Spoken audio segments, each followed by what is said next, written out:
Hello everyone केमिति अच्छे आपण मैंने सकाल सकाल मु आउ टुंगु उठी पड़िलु उठिकी टुंगु बसी कांध उपर भाई से सिंहासन तौक ही ओह्लैबनी से लक्ष्य करुँच दांड थी गोटे चढ़ेई पार्टी एमती करमी से सेठू डिया मारी खाईदेव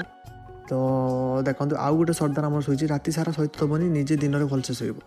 तो welcome to my mini blog तो केमिति अच्छे आपण मैंने मु चिंटू आपको स्वागत कर छोट मिनी ब्लॉग को तो आउ गोटे सरदार आम भाउज घर अच्छी सरदार नंबर 3 तो आम गाँव में विभिन्न विभिन्न सरदार आपको मिल जाए तो सकाल सकाल गाधे पाधे रेडी बाहरी गली मंदिर मु एका नी तो आम झील था दुगु दे मु दी जन बाहर गलु मंदिर किसी दिन तले धान गचर पूरा भर्ती होता है एवं किसी ना पूरा मरुभूमि हो जाए पहुँची गलु मंदिर मंदिर जाके देखिलु तो से किसी खोला ही नाला आ पहड़ पड़ा जेहतु खोला ही नाला जाकि आम दी जन बसीलु बसिकी कथबार्ता एमती होती देखुली केमती खरा टे भिटामिन डी नौली सकाल सकाल आम बाड़ घेरवाई जेहतु षेंड पशि जाऊँच लगाई बाड़े किसी गाड़ी में तो आसी बाड़ी को आम ये गढ़िया देख आम बाड़ी पूरा आमर गोटे बांस बाड़ी गोटे बहुत बड़ अच्छी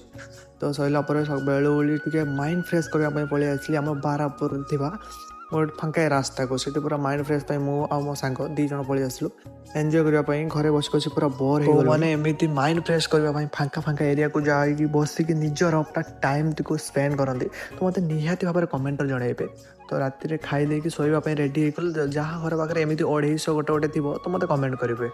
तो आज ब्लॉग टी केमी आप लगे मतलब निहाती कमेंट में मतलब जनइबे आज रोचे जय जगन्नाथ।